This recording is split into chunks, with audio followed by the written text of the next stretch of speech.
Bonjour chers apprenants, dans cette vidéo, je vais vous expliquer la nouvelle leçon de la géométrie.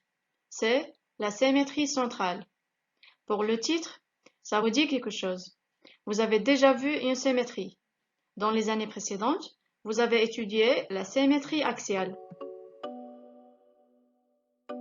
Et pour cela, on va commencer notre leçon par un tout petit rappel sur la symétrie axiale.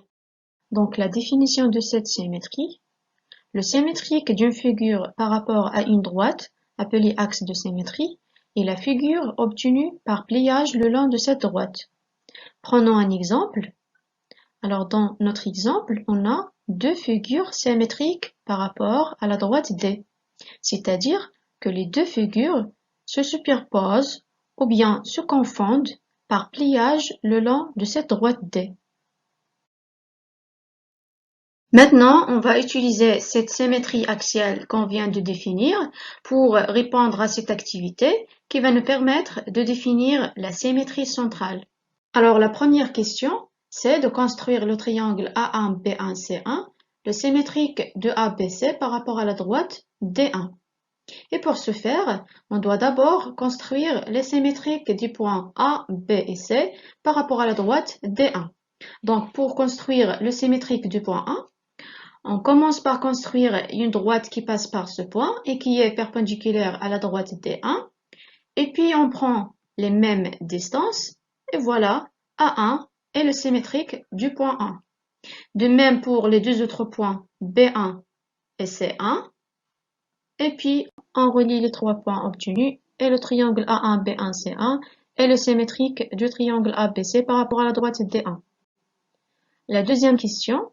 On construit de même le triangle A', B', C', le symétrique de A1, B1, C1 par rapport à la droite D2.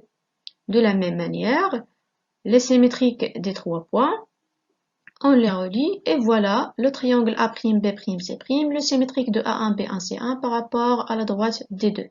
Donc, on passe du premier triangle au deuxième triangle par pliage le long de la droite D1. Et du deuxième triangle au troisième triangle par pliage le long de la droite D2.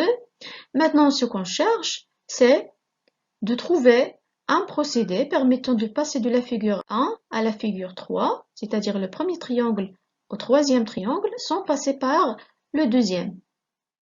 Alors, oublions le deuxième triangle et concentrons-nous que sur le premier et le troisième. On sait que le pliage le long des deux droites D1 et D2 ne permet pas la superposition de ces deux triangles, donc il nous reste leur point d'intersection O. Et on cherche un procédé permettant cette superposition en utilisant ce point. Et ce procédé, c'est le demi-tour autour de ce point. Si le triangle ABC fait un demi-tour autour du point O, les deux triangles se superposent.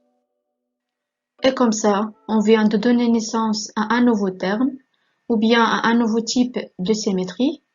La symétrie de deux figures par rapport à un point, c'est la symétrie centrale.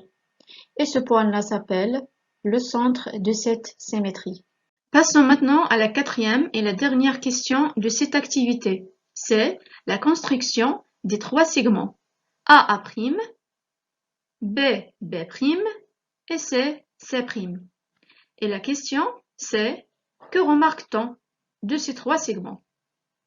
Si on compare la distance entre le point O et les extrémités de chacun de ces trois segments, on trouve que le point O est le milieu de ces trois segments. C'est le milieu de A', B', et C'.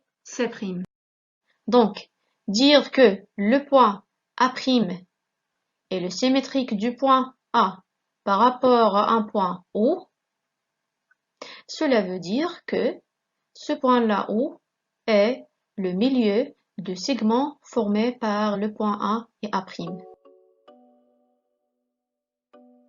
Et finalement, voici une petite conclusion ou bien un petit résumé de ce qu'on a appris de cette activité ou bien de cette partie.